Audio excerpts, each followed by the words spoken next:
Bismillahirrahmanirrahim. Assalamualaikum warahmatullahi wabarakatuh. Perkenalkan, nama saya Umi Mutiah.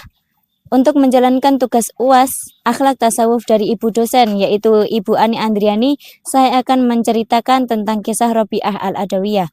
Robiah Al-Adawiyah adalah sufi perempuan pembawa agama cinta. Maka dari itu, beliau lebih memilih untuk melajang seumur hidupnya demi cintanya kepada Allah Subhanahu wa taala. Dalam Hazanah orang Islam, dia lahir pada tahun 713 Masehi di Basrah atau Irak. Kedua orang tuanya telah meninggal sejak dia masih kecil, dan ketiga kakaknya telah meninggal ketika terkena wabah kelaparan melanda. Beliau juga pernah menjadi budak, dan ketika sudah bebas, dia lebih memilih untuk mengasingkan dirinya, mengasingkan hidupnya dari orang-orang. Karena dari itu dia harus belajar mandiri sejak kecil.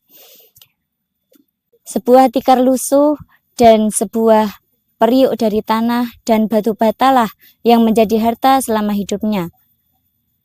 Di setiap hari dia hanya melakukan dan mengasingkan diri dari orang-orang dengan berdoa dan berzikir kepada Allah Subhanahu wa taala. Pada saat itu, semata-mata hidupnya hanyalah untuk akhirat dan hanyalah untuk Allah Subhanahu wa taala, sehingga dia mengasingkan dan mengabadikan seluruh dunianya. Konsep cintanya dalam sufisme adalah mengabdikan dirinya seluruhnya kepada Allah Subhanahu wa taala dan memilih untuk melajang seumur hidupnya. Ia telah mencapai mahabbatullah atau cinta kepada Allah. Dengan mahabbah inilah yang membuatnya menjadi pembawa agama cinta. Cinta Robiah itu bukanlah cinta yang mengharapkan balasan dari Allah, melainkan namun cintanya Robiah Al-Adawiyah adalah untuk menempuh perjalanan ketulusan. Maka dari itu, Robiah Al-Adawiyah tidak mengajarkan cinta untuk mengharap balasan dari Allah Subhanahu wa taala.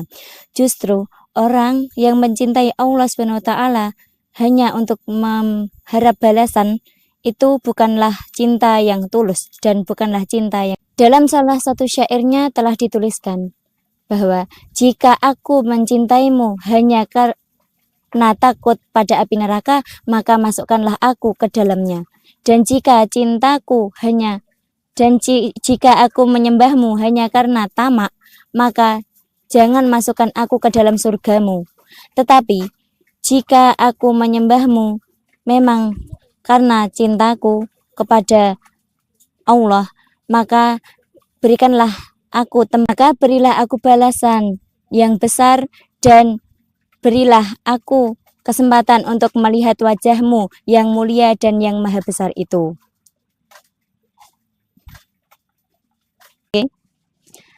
Konsep tasawuf Robiah ini menceritakan cinta seorang hamba pada Tuhannya, sebagaimana disebutkan dalam buku Pesan-Pesan Cinta Robiah, karya Ahmad Abi. Robiah mengajarkan bahwa segala amal ibadah yang dikerjakannya bukan karena berharap surga atau takut dengan api neraka, melainkan karena rasa cinta.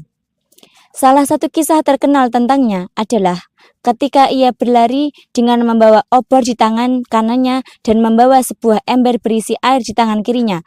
Ketika ditanya seseorang mengapa dia melakukan itu, Robiah menjawab, Aku ingin memadamkan janji surga dengan obor ini agar orang-orang hanya mencintai Allah tanpa ada harapan akan balasannya.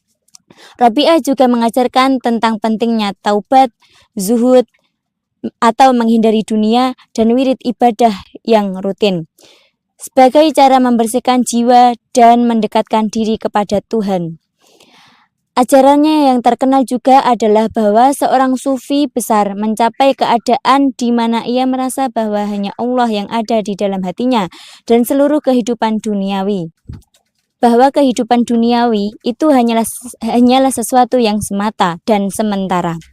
Ajaran beliau mempengaruhi banyak sufi besar lainnya termasuk Al-Junaid, Al-Hajjaj, dan Ibnu Arabi. Karya-karya beliau fokus pada cinta kepada ilahi telah menjadi bagian penting dalam tradisi sufi, mempengaruhi pemikiran dan praktik tasawuf dalam Islam. Dari sini kita dapat mengambil kesimpulan dari kisahnya Robiah Al-Adawiyah, yaitu Robiah Al-Adawiyah mengajarkan kepada kita tentang pentingnya mencintai Allah tanpa pamrih dan tanpa mengharap balasan, dan menjadikan cinta sebagai jalan utama dalam mendekatkan diri kepada Allah SWT. Kehidupannya yang utama dalam mendekatkan diri kepadanya, kehidupan yang sederhana dan pengabdiannya yang murni kepada Tuhan telah meninggalkan warisan yang abadi dalam tradisi tasawuf. Kisah hidup dan ajarannya menginspirasi banyak orang untuk mencari cinta yang lebih tinggi dan hakiki yang hanya dapat ditemukan dalam hubungan yang tulus kepada Allah SWT.